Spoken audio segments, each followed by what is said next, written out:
আমি তোমাকে কখনোই স্ত্রী হিসেবে অ্যাকসেপ্ট করিনি, আর ভবিষ্যতেও কোনোদিন করব না।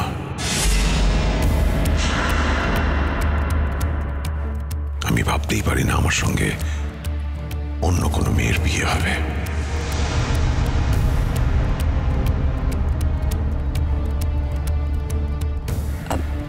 মানেটা ঠিক বুঝলাম না। সব কথা তোমায় বুঝতে হবে তার কি মানে আছে? আর সব কথা বোঝানোর দায়ও আমার নেই। তা নেই, কিন্তু এই যে বললেন না অন্য কাউকে বিয়ে করতে পারবেন না, আপনি কি আগে থেকে কিছু ঠিক করে রেখেছেন কাকে বিয়ে করবেন বা কিছু?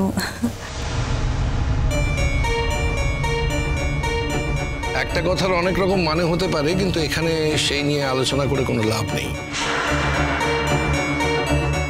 নূতন খানিকক্ষণ আগে ঠাকুর মশাই ফোন করেছিলেন, ওই বউ ভাত উপলক্ষে তত্ত্ব নিয়ে আসছেন।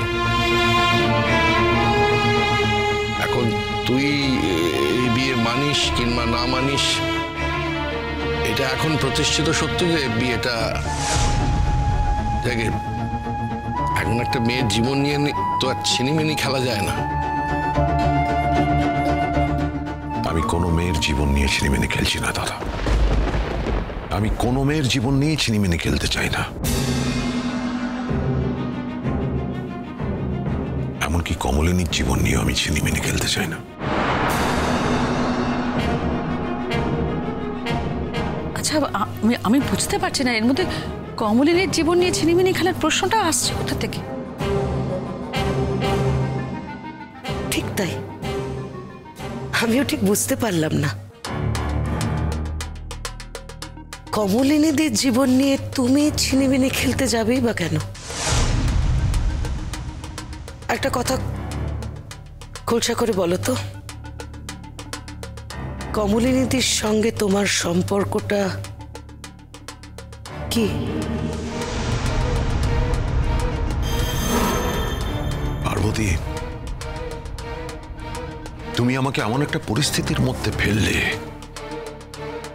যে প্রতিশ্রুতি আমি তোমাকে দিয়েছিলাম ওই বন্ধ করার মধ্যে, সেই প্রতিশ্রুতি আমি ভাঙতে বাধ্য হচ্ছি।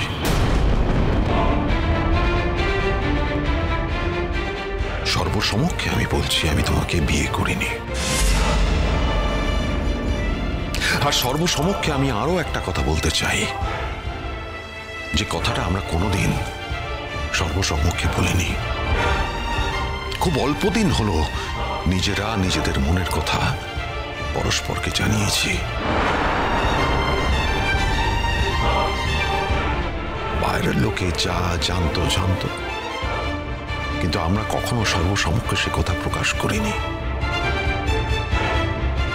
আজ আমি সকলের সামনে সকলকে সাক্ষী রেখে, এমনকি তোমাকেও সাক্ষী রেখে সেই কথাটা বলছি।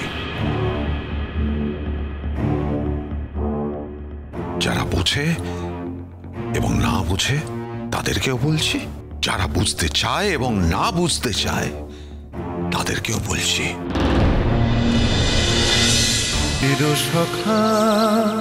চিরসখা সোম থেকে রবি প্রতিদিন রাত ৯টায় স্টার জলসায় ও জিও হটস্টারে।